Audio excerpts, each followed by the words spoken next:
ta zinariya.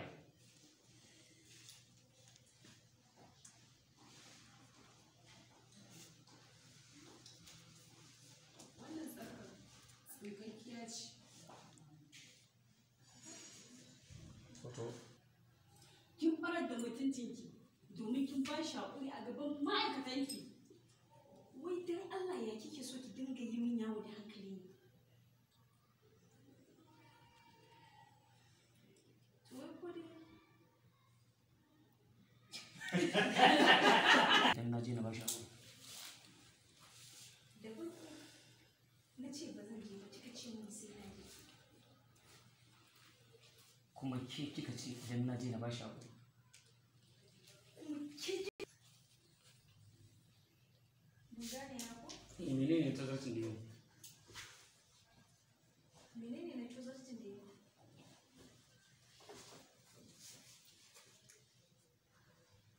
Ba shi haƙuri a gunsa kamar kin duka wa ɗaukaka sani. Ba shi haƙuri a gunsu ko? A gunsa. A gunsa oke shi kenan. Ba shi haƙuri a gunsa kamar kin me? Sorry, haɗa Kamar miki. kin duka wa ɗaukaka sani. Okay, ba shi haƙuri a gunsa. Mm. Ba da haƙuri a gunsa. Ba shi haƙuri a gunsa kamar kin duka wa ɗaukakan sani.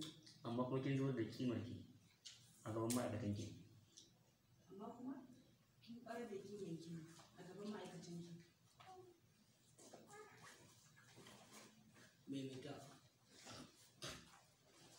Ya kike? shi ne wanda ke dakatar da ita. Na dakatar ya ce, wai ya ki ya Idan Allah ya kike min. yawo. Wai dan Allah ya kike ya dinga yin yawo da hankali. Wai dan Allah ya kike min yawo da hankali. Wai dan Allah ya kike neman ki dinga min yawo da hankali. Wai dan Allah ya kike neman ki dinga min yawo da hankali. In kika dakatar da kina kallon fuskar ta. Sai ki fara wannan dare. Wai dan Allah ya dinga. Dora ta zinariya. Okay.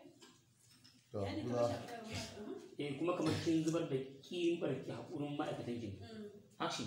Yayin da kika ba shi haƙuri a gaban ma'aikatanki, kamar kin farar da kimanki na idan ma'aikatanki ne. Wai dan Allah yaya kike neman ki dinga min yawo da hankali na?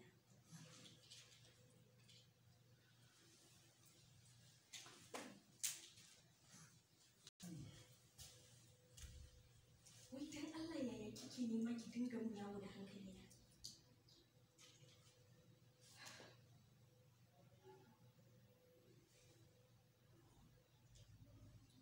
Ko dai ni jami'ar abinci.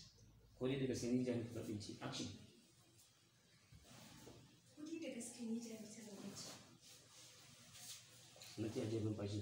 Da farko na ce ba zan je ba kika sai na ji. Kuma kika ce in na je na ba shi haƙuri. Da farko na ce ba zan je ba kika ce min sai na je. Kuma kika ce in na je na ba shi haƙuri. Kuma kika ce mini idan na je na ba shi haƙuri. Sarar da ta yi kuma ma jami'in talabi. In dai akan biyan buƙata ne.